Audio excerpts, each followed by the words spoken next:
अस्सलाम वालेकुम जी। तो बात करेंगे कशमाला की, जान निसार की कशमाला, जिसने कि अन्नी मचाई हुई है। मैं कहती हूँ कि अल्लाह पाक ऐसी शातिर औरतों से बचाए और किसी भी औरत का सामना ऐसी शातिर औरत से ना हो। इस तरीके से उसने सरफराज को पैसे देकर दुआ को जलील करवा दिया और तो शेरवा गजनवी की नज़रों में उसको इतना गंदा कर दिया कि अब वो उस पर यकीन ही नहीं करता। कशमाला को ये अंदाज़ा बहुत अच्छे तरीके से हो गया था कि गजनवी अब इसको मुंह बिल्कुल भी नहीं लगाएगा और ये दुआ की साइड पे ही है, चाहे दुआ इससे नाराज़ भी रहे।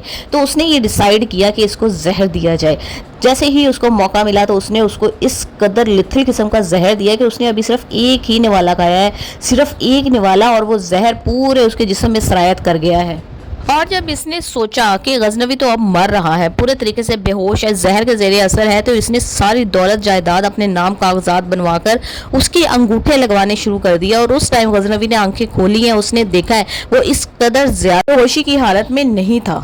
से अंदाजा हो जाता है कि कशमाला उसके साथ क्या कर रही है और फिर सारे सीन्स उसकी नज़रों के सामने आते जाते हैं कि किस तरीके से कशमाला ने जाल बुना होगा दुआ के अगेंस्ट, और दुआ की मोहब्बत के तमाम सीन्स बेहोशी में उसकी दिमाग में चलने शुरू हो जाते हैं। और यही मोहब्बत जो है वो उसको ताकत देगी और उसकी बॉडी जो है जहर के खिलाफ लड़ना शुरू हो जाएगी। डॉक्टर ने जो कहा था कि इसके पूरे जिस्म में जहर सरायत कर गया और अब ये नहीं बच सकता, लेकिन डॉक्टर्स भी हैरान हो जाएंगे किस तरह से मोहब्बत मोजज़े करती है।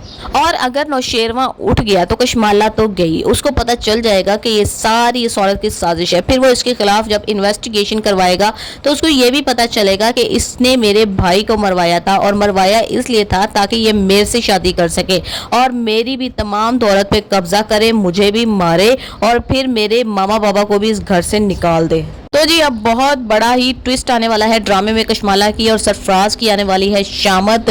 एक सीन ये भी देखा जा सकता है कि सरफराज जो है ना वो आके माफ़ी मांग रहा है। कुछ इस तरह से होगा, या तो सरफराज की बहन के साथ उसका बहनोई कोई गलत हरकत करेगा या उसको तलाक दे देगा, तो उसको एहसास होगा कि किस तरीके से मैंने फिजा को तलाक दिया और किस तरीके मैंने दुआ की ज़िंदगी को बर्बाद किया। अब यही बद्दुआएं और राहें मेरा पीछा नहीं छोड़ेंगी, मैं अकेला ही रहूँगा तमाम ज़िंदगी और मेरी बहन मुझे ताने देती रहेगी सारी ज़िंदगी, वो भी ये तकलीफ़ बर्दाश्त करेगी।